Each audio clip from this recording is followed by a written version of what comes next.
The world is becoming increasingly proficient at telling stories that deny God. As such, we need Thinking Christian to become as natural as breathing. Welcome to the Thinking Christian podcast. I'm Dr. James Spencer. Through calm, thoughtful, theological discussions, Thinking Christian highlights the ways God is working in the world and questions the underlying social, cultural, and political assumptions that hinder Christians from becoming more like Christ. Now, on to today's episode of Thinking Christian. Hey everyone, welcome back to this episode of Thinking Christian, where I'm going to be continuing my discussion with Lowell Busenitz. Lowell, again, is an expert in entrepreneurial decision-making, and we're going to have a conversation about how that decision-making plays itself out, not only in the business world, but also potentially in the Christian world. So stay tuned for more from Lowell Busenitz. Yeah, it's really interesting. I mean, I think as we think about the decision-making process and like you connected this to Christian giftedness. And so maybe we can kind of pivot there a little bit. But I think that there is sort of an embedded giftedness, but we don't often think about how that giftedness expresses itself in decision making. Yeah. And so, as you talk to me about your work prior to this and I'm listening to you now, it seems to me that that's a really crucial connection that we don't often make. Right, that your individual Christian giftedness is probably going to shift the way, it's going to color the way you see the world just a little bit. Absolutely. It's going to shift the way you make decisions a little bit. And it's going to allow you to maybe take some shortcuts or make some different intuitions about the situation you're in that would be very different than someone else. Yeah. I when I first started down this research track, and actually for after my dissertation was even done, I really grappled with the giftedness. Is that carrying this idea of giftedness too far? And there's probably a whole conversation to have in that, but it was just so evident to me that there's some people that that use these heuristics that's measured in this way, that they really are good at starting companies. Yeah. They're terrible once the company gets further down the road. They're terrible at making things more systematic, and the company gets to multiple millions of dollars before they install an inventory control system, and so sometimes this very strength that helps them start a company out of the gates and get through those tumultuous early years, the up and down cycle of starting a business it's hard. It's sweating blood. But a lot of times then those if they keep running the business the same way, then they just drive the company right back down into the ground. It doesn't do well. They go broke, or they make lousy hiring decisions, or they didn't think they should have went and got an attorney to draw up some contracts before just, I'll take their word for it. I know this guy, or I can read between the lines. I've got his number. We're good, and he or she gets burned good because they weren't careful enough. They weren't methodical enough in getting a lawyer involved or an inventory control system in place, and they end up in a crisis and lose the business. Some people, to state it another way, some people who are gifted in this particular way really are best at starting businesses, and they would do themselves and the business and their employees a great favor if they would then go and either get a manager in there to turn the business over to and let them manage the company while they go on and invent an additional business to start, or an add-on product to start and to work in that area, or to keep sell the business off, go start another business. That would be so from one, I think that's whether whether somebody has started following Jesus or not. Yeah. We're all made in the image of God.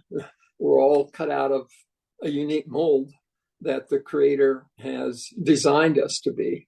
Yeah. But I think but it takes on special meaning for those of us who have made a commitment to following Jesus, and to continue to function in our giftedness in the workplace. For some of us, personal finances aren't just personal. They include loved ones, neighbors, the communities we call home, and the causes we hold in our hearts. At Thrivent, planning your finances is bigger than just money. We help you put your plans into motion and faith into action so you can do more for the ones in your heart. Because sometimes all you need to make a difference is someone to help you make it happen. Thrivent, where money means more. Connect with us at Thrivent.com. Continue with a career that fits reasonably well with our decision-making style. I think that has significant spiritual implications as well. That it's in that realm that we're going to be most open to sensing, to knowing the thumbprints of God in our work. It's really, yeah. Sorry, go ahead.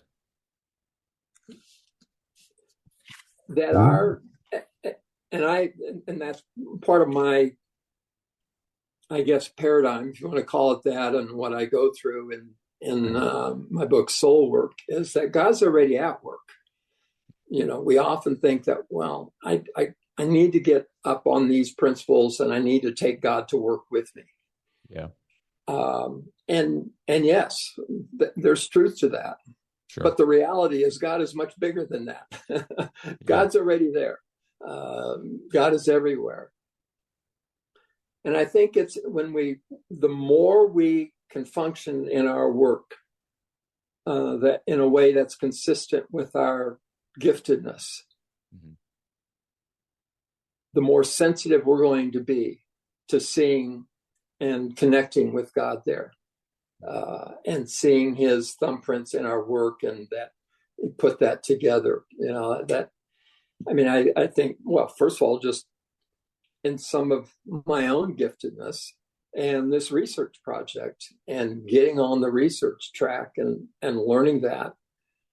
I mean, God has touched me multiple times through this research project, and to see some of the subtle nuances in myself, to see his design on some entrepreneurs that are just really great at creating new businesses.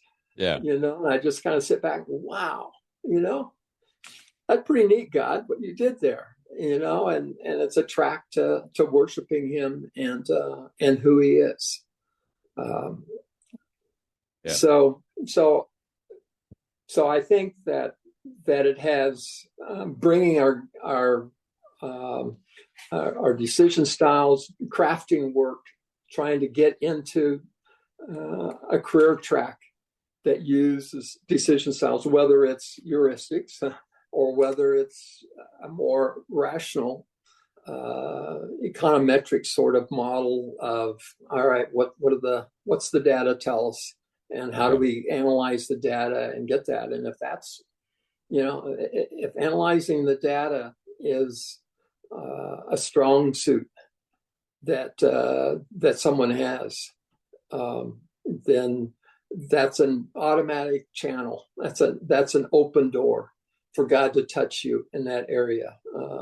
Inversely, using heuristics and decision, if that's your bent is towards the data and an analysis of the data, using heuristics and decision making probably ain't going to get you very far with seeing the thumbprints of God in your work.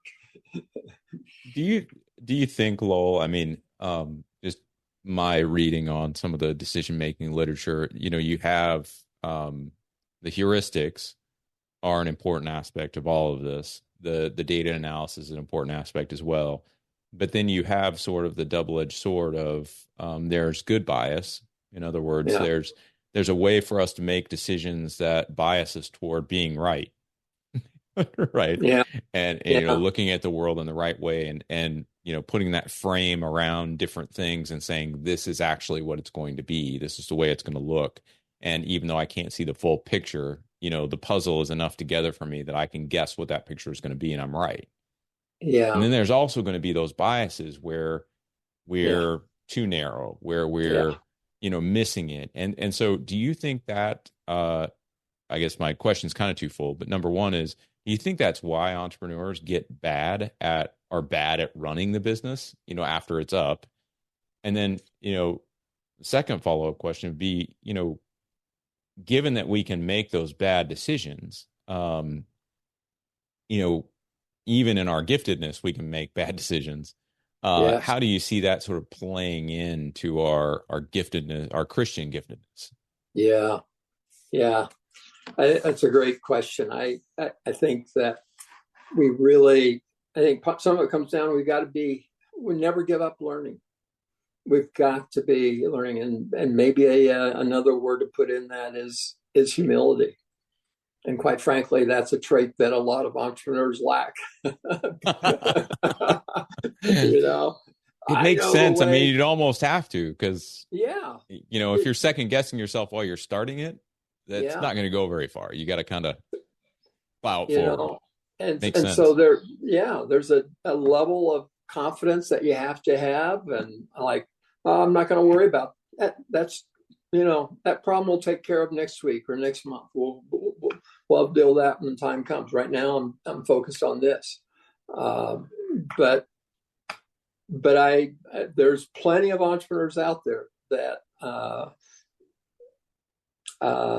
battle arrogance with regularity, and they just become overconfident, too confident in what they have to be. And so it's kind of the very strengths that get them there can very much turn against them. And so being a learner of ourselves and to be able to grow to respect the limitations that we have, grow to respect and need to depend on the Lord for direction on decision making. That it isn't, I've got I got this heuristic thing nailed down, and away I'm off to the races without stopping and conversing with the Lord about it and seeking Him on it. So every strength seems to have a flip side weakness, and I think that's true in the realm of our spiritual giftedness as well, and of course just overall spiritually, whenever our strengths go to our head a little too much,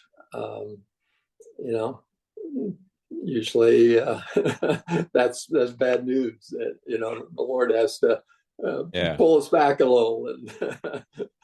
Well, I mean, I find it fascinating because as you're as Christians, we're always called upon to make decisions. But if we actually look at the way a lot of Christians make decisions, or even if I look at the way I've made decisions in my own life, right, I would throw myself into this. So many times the decisions that I make, at least, are abstractions from what the biblical text might actually say. So you take something like, and you say, well, the justice of God, right? And so we use that then as a framework, or the love of God, and we use that as a framework. Well, the reality is that God is more than love. He's more than justice. We're choosing to read the situation or to see the situation, to use this shortcut, right, to answer the question of, this is the love of God. This is a moment for the justice of God. This is a moment for whatever. But a lot of times I think we're probably taking the short way around. And one of the things that I've been sort of captivated by when we think about, and this is in no way does this Bible passage actually talk about decision making. So there's that. But Deuteronomy 17, It gives, and this was before Israel had a king, but it gives instructions for the king. And on an annual basis, the king was to write a copy of the book of the law that he would then, sort of submit to the priests. And the whole idea, I think, behind that was that the king was not to get too big for his britches, that the king was to intimately know the word of God, and that writing it down every year was to remind him that he sits underneath this word, that he is not a law unto himself. And so sometimes I kind of think back on that passage and ask myself, am I really, and I would think an entrepreneur would do this too, right? Do I really understand the field as well as I think I know the field? Yeah. Right? Do I really understand like as much of this as I think I understand? Now, I would admit I'm probably not an entrepreneur. I'm probably more, I'm a huge geek. And so I think, at the end of the day, I sort of probably am biased toward data, but I got to think they've got to have a pretty deep knowledge of the field, or else they're going to make a lot of wrong decisions. And my tendency is, in this conversation, and I think just more generally, Deuteronomy 17 to me reminds the leader of the kingdom not only that he sits under the authority of God, but it embeds that God's word within the king, right? And that's the intention of writing it through every year. And so he understands, for lack of a better term, the field that he's supposed to be playing in. He understands that landscape very well because he's writing it every year. So how do you see entrepreneurs, I guess? Do you see entrepreneurs moving from field to field to field and starting businesses in a lot of different sectors? And if so, what's the carryover between that? If somebody's starting something in the food industry, and then they go into construction, and then they go into something else, is there a commonality that you see them doing, or do they have to familiarize themselves with those separate markets? Like, does that make sense?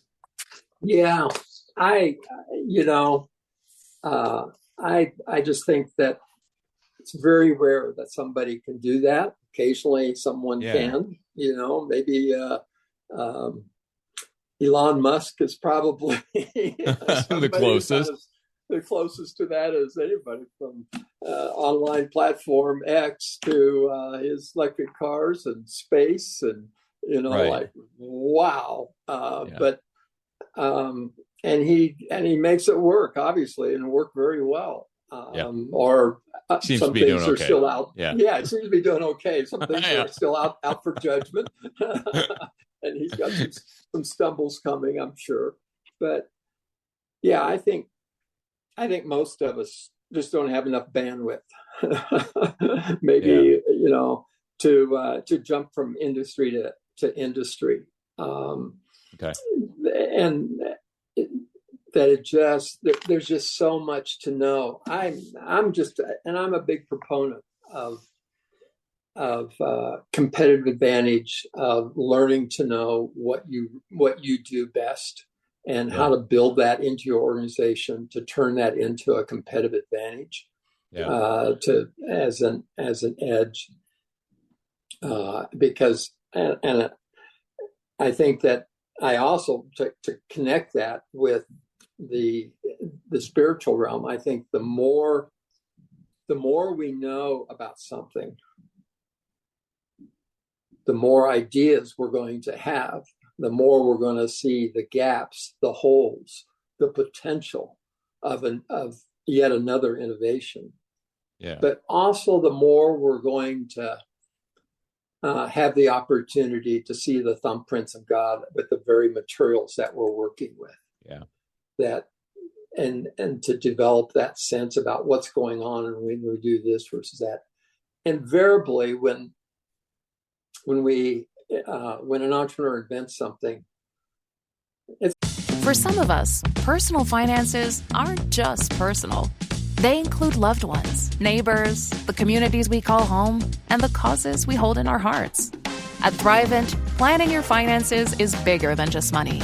We help you put your plans into motion and faith into action so you can do more for the ones in your heart. Because sometimes all you need to make a difference is someone to help you make it happen.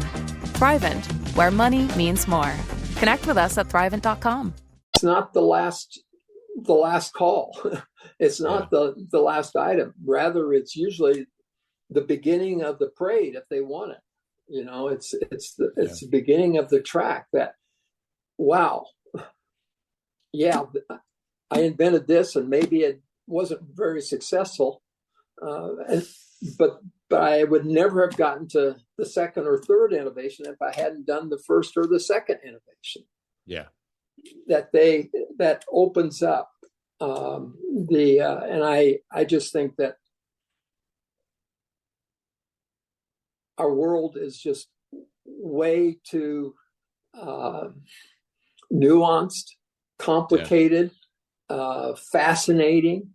The intricacies of God's creation, just I feel like I marvel at it more and more and more all the time, and that when something resonates with us, whether it's a decision style, whether it's a product that we're innovating, to use that as a channel to go deeper, to understand, why does this work this way? What's behind this? Or I need to go make some silicon because I need to make some chips for our computers so our computers run, right? Well, guess what? All sands aren't made the same. There's hundreds of different kinds of sand, and they don't all work to make silicon and glass and so forth, and when we are delving into innovations to make a better chip or to make a better glass product in some way or another, or using sand to frack the rock infrastructure or something, it's like, wow, I need to have just the right kind of sand to do that one job versus another, and then you find out what it's like you have to discover what it's like to mine it and get it and process it and all these different things, but also just the world is such, I think, from a business standpoint, it's, if you don't really delve in and learn, and increasingly learn the depths of the product you're working on, understand the depths of the market you're going into, and how people are responding to when the new product is presented one way versus another way, or when a certain need of the market is brought to the forefront, whatever. These are people made in the image of God who respond to things, and there's underlying patterns about the way we connect with them that are potential opportunities to see the thumbprints of God, and to connect with Him, to fall down before Him in worship. Those are our worship triggers, if you please, that can bring us to the throne of God and thank Him for this amazing world that He's given us to live in, and given us the opportunity to be co-creators, little c, not big C, little c, but together with Him, and to make the world more productive. Well, I think it's a really important message. As we think about, even as you've talked about the relationship between entrepreneurs and managers, and sort of almost the handoff that needs to take place, right? Yeah. Sort of stay in our lane, not overreach, not think that, the way we might think about something is either good or bad necessarily, but sometimes just very contextual. Like, it's great in a moment, and in another moment, less great. Right. Yeah. I think it requires, and it points to an interesting sort of humility. And what I've been thinking about as you've been talking about this is, Romans 1. Paul sort of lays out this idea of reciprocity in Romans 1, where he says, I want to come to you, he's talking to the church in Rome. I want to come to Rome so that I can impart a spiritual gift to you. And then he sort of backs up and says, well, not only that, but I want to benefit from your faith as well. Yeah. And so there's this sort of reciprocal recognition that it's not that we don't bring anything to the table, right? It's not that we shouldn't feel confident and competent to the extent that we have developed the gifts and orientations that God has given us. But also that we shouldn't feel so overconfident that we feel like in order to be of use, it has to be our way every time without any exceptions.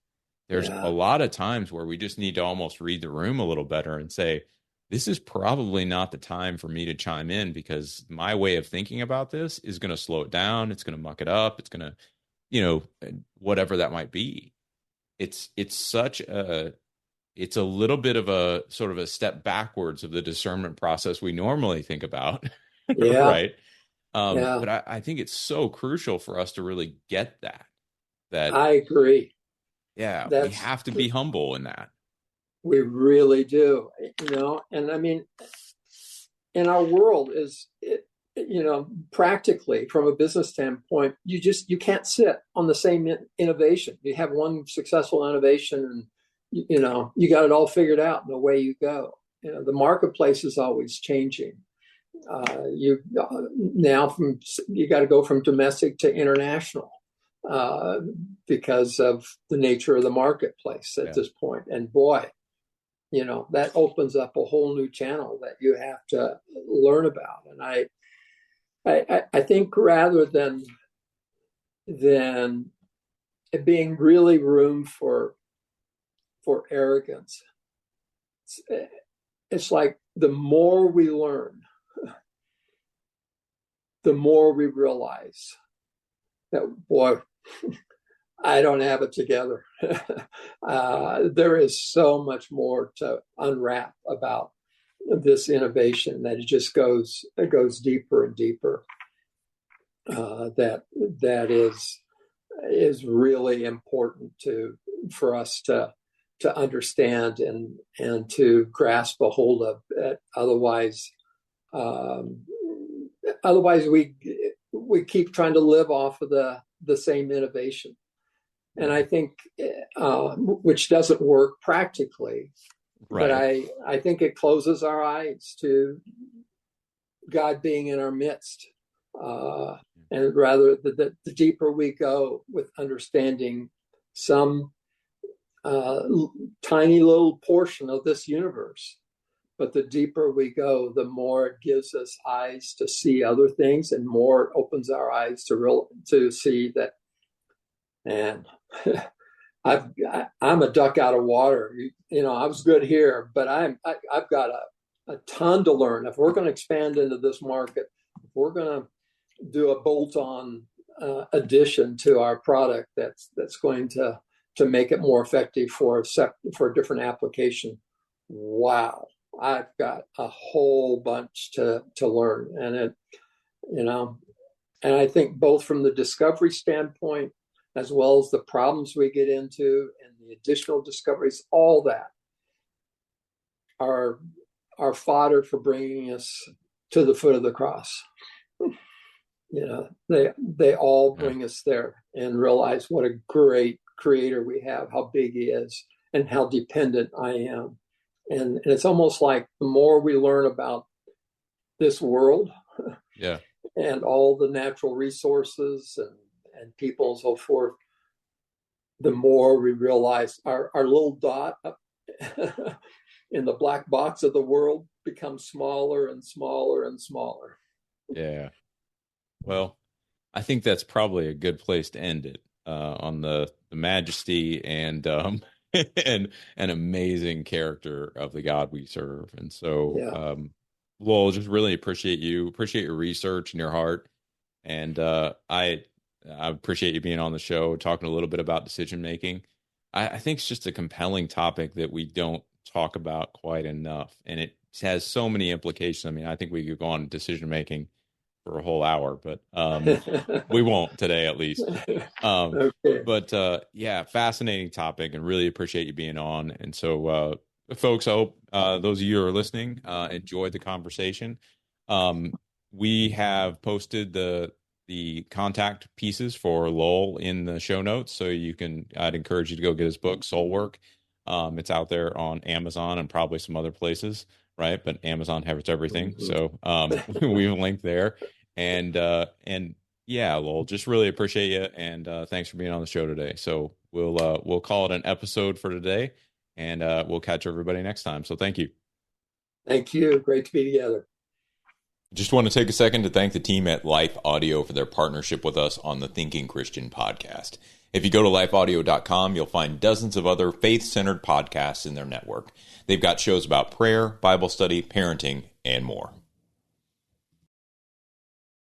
Hi, I'm Dr. Michelle Bankson, a board-certified clinical neuropsychologist and host of your Hope-Filled Perspective podcast. After 30 years in the mental health field, I am passionate about helping you regain hope and transform your life. Join me and my amazing guests as we tackle real-life struggles with compassion, vulnerability, and biblically based insights. If you're ready to renew your mind and find practical solutions to life's most common concerns, subscribe now on your favorite podcast platform.